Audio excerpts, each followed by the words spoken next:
Nyinziza byonna mwoyo ampa amaanyi ayinza byonna ku lwoyo si ku lw'amaanyi ge si ku lwa buyigirize bwe. Pawulo yali musajja muyivu naye teyakozesa mpapulazi. Yali looya naye teyakozesa mpapulazi. Eby'omwoyo bibeera bya mwoyo. Eby'omwoyo bibeera bya mwoyo. Pawulo newankubadde nga yalina empapula nga zizitowa naye zaamulema yalema okuwangula olw'empapula ezo. Naye bwe yayingira mu Kristo n'agamba nyinziza byonna ku lwoyo ampa amaanyi. Yalangirira ekigambo. Embeera gy'obeeramu nga nawe ogikooye okabya amaziga tegenze onakuwadde nayo esigadde n'embeera yakola ki yagaana. Kati ke kaseera okukyusa enjogera, ke kaseera okyusa ekyolaba, kekyusa ekyo ebigambo byo.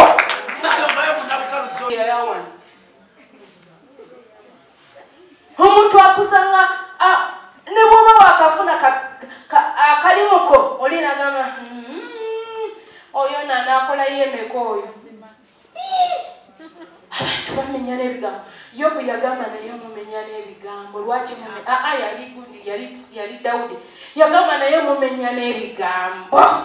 Lwaki mumenya n'ebigambo? Bamenya. Muntu akusanga ova mu nnaku 21 ez'okusaba n'okusiba olina ky'osuubira, olina ky'osuubira. Ngamba Katonda akiwaggwe. Gwafaanananga bw'otyo. Kwejja emyaka mbwogenda fumbirwa, mbwogenda kuzimba, mbwogenda kutambula amawanga. Omukazi abaana 7 mwemulowooza abaana 7 babeera benkana ki? Omwana abaana 7 nga bebi ali mu myaka 7 abasooka babeera benkana ki? Babeera bakulu.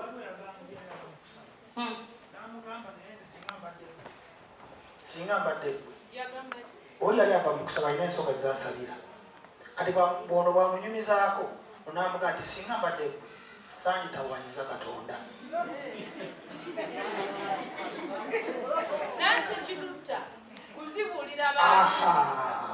Katonda yalowooza nti amunyumizaako n'asanyuke. Naga nti singa mbadde gwe nga nze gwe sanditawanyiza Katonda. Ebyo byonna ndibivuddeko bubi. Kati kwe kumenya okwo kwoyogeddeko. Kati ono yamenyeka n'essaala z'abaddemu ne zifiira. Kubanga ono kyeyatunda bwe yakigula. Naga kyosoma kitunda. Kana nabikayo mutawaanyiriza mu myaka gyange. Kati omuntu asobola okweraba ng'oli ayogedde bwogezi kigambo. Naga togenda kufumbirwa. Naga ti wamma. Nze n'omusumba nalabako omukyala muweereza sijja mwogera linnya naye gwaliba tukyalidde alyogera erinnya. Yatandika okulangirira obufumbo ku myaka 35. Naga ngenda kulangirira embaga, nangirira embaga, ngenda kuzaala, ngenda kufumbirwa biki. Nafumbirwa ku myaka 53. Nafumbirwa ku myaka 53 ne kaakati ali mu bufumbo bwe. Naye yatandikira ku 35 n'alangirira paka ku myaka 53. Nafumbirwa kubanga yayogera n'agamba abaana mbazadde. Yagana mu Busiraamu yalokoka bulokosi. N'agamba abaana mbazadde. N'atugamba oyo gwe mulaba nalinnya ku lyenvu. Yasooka n'alokoka n'aba nga tannaba kunywera ate n'aseerera ate n'agamba oyo gwe mulaba ndalinnya ku lyenvu. Akola bajeti y'embaga kati guno omwaka nedda ekiteeteeyi kyenjagala kyeyongeddeko. N'akola bajeti paka ku myaka 53. N'afumbirwa. N'afumbirwa ng'akyalangirira nakakati gyali wali mu bufumbo. Okitegeera Bayibuli egambye tunaalangiriranga ekigambo nakyo kinaanywera nga gye tuli. netulekera abo abaana bakatonda okubeera abanafu abensi batusekerera omuntu w'ensi ayinza ogenda n'ayifuwa emmindi n'omumwa ne gusongola gulemberayo nga kyayagala kiriki bakugobe ku mulimu takwa omumaanyi agifuuwa paka lwanaalaba nga bakugobye ku mulimu naye gwe noddawo n'ofuluuta n'olemwa n'okulangirira n'olema n'okunywezebwa. Katonda yalina amaanyi agatunyweza. Yagamba nti mwezadde lya Ibulayimu temukoowa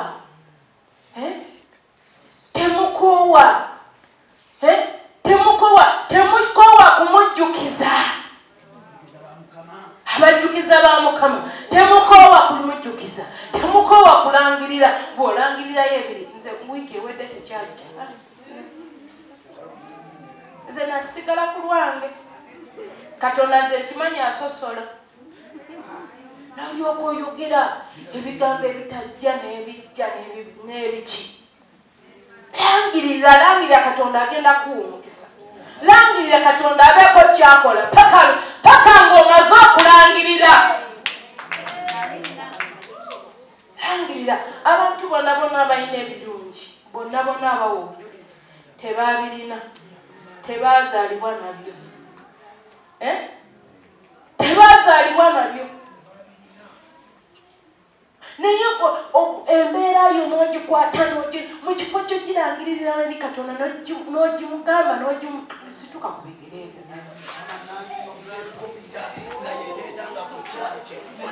Situka ku bigere ebyo. Simba ewonya pressure, ejjawo ulcers, ebyemu. Kati ate yemu bw'ajogera bw'atya zayagala. Bw'agamba nti njagala emitwalo ebiri bakikulaba lwana.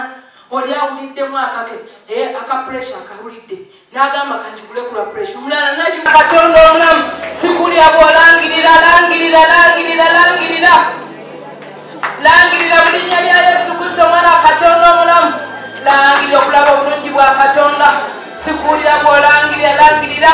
Langirira muwala gwe, langirira mulenzi gwe, langirira mu linnya lya Yesu. Langirira promotion, langirira increment, langirira baako ky'olangirira.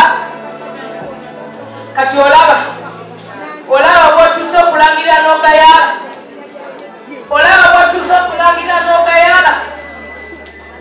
Otuuse okulangirira ogayaala.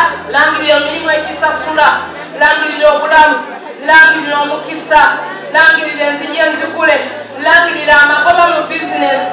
Langirira guno mwaka guno gwe tutandika 23, gulangirire mu linnya lya Yesu. Kubanga guno twagumazeeko dda, kati langirira 2023 gubeere mwaka gwo mu linnya lya Yesu. Gubeere mwaka gwo gwa kuyita mu lukuubo, gubeere mwaka gwo gwa kukumba, gubeere mwaka gwo gwa kuzaala, gubeere mwaka gwo gwa kusuubula bweru, kusuubula mu mawanga, gubeere mwaka gwo gwa kutambula mawanga. Langirira muwala gwe, langirira mwaka gwo gwa mbaga, gubeere mwaka gwo gwa bujulizi. Mulenzi gwe, langirira mu linnya lya Yesu. Gubeere mwaka gwa promotion, gubeere mwaka gwa kola, gubeere mwaka gwa kuzimba, gubeere mwaka gwa kola. Obadde okola ate ne bakuwummuzamu, ate n'oddamu n'okola, ate ne bakuwa excuse. Ekyo nedda.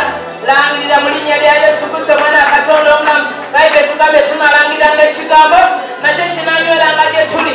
Baako by'olangirira, langirira okulaba obulungi bwa Katonda mu linnya lya Yesu Kristo omwana wa Katonda omulamu. Olwo olubuto olulangiremu abaana b'obwana n'ab'obulenzi mu linnya lya Yesu Kristo omwana wa Katonda omulamu. Langirira omukisa ku baana bo, bangirira omukisa ku zadde lyo, lirangirireko omukisa. Sikulya bw'olangirira, langirira mu linnya lya Yesu. Langirira holy marriage,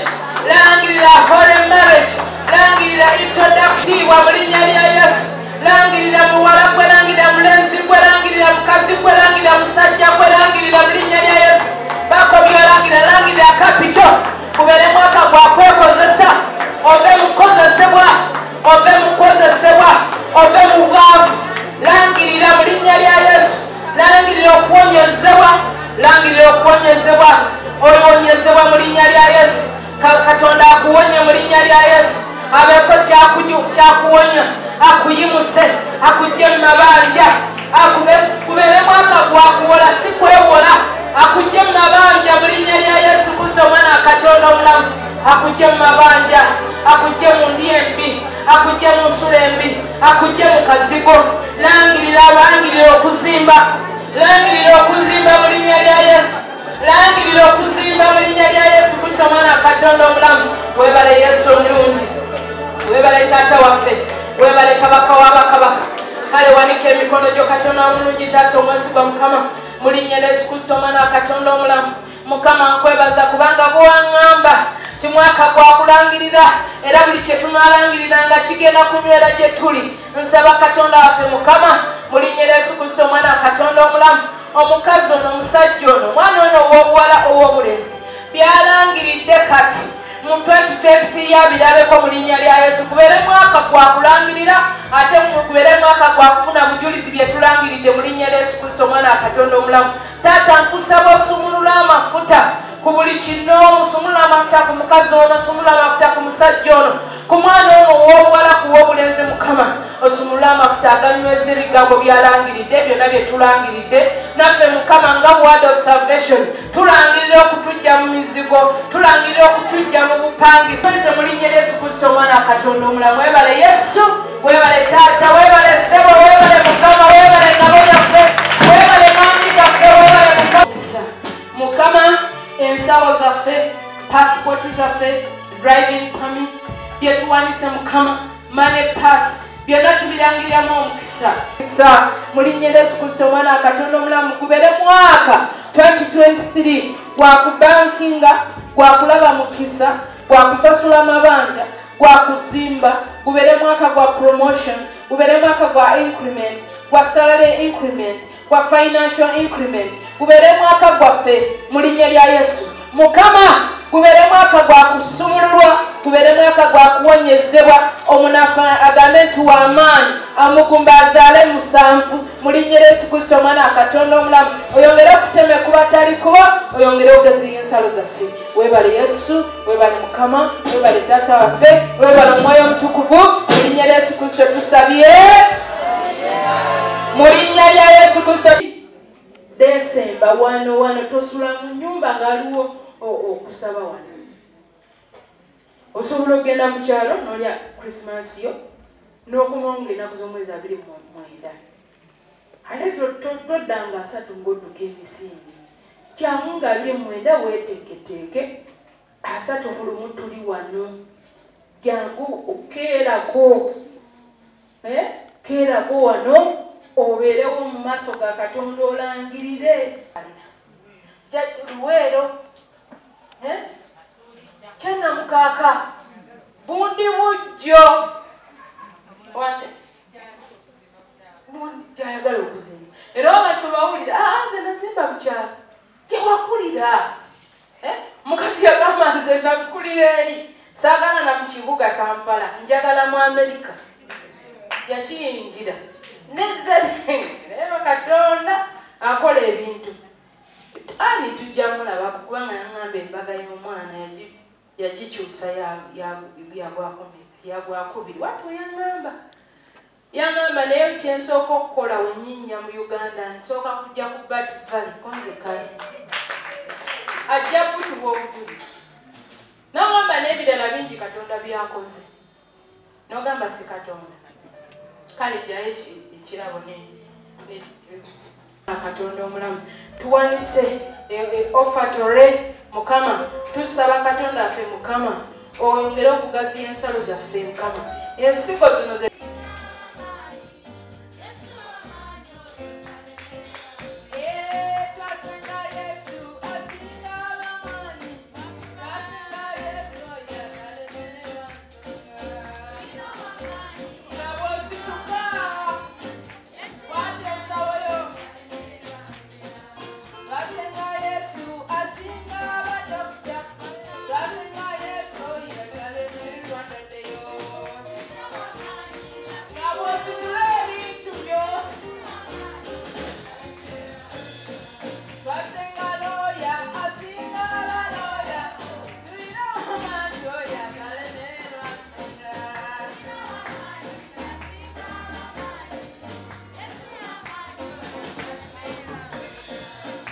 Senga ye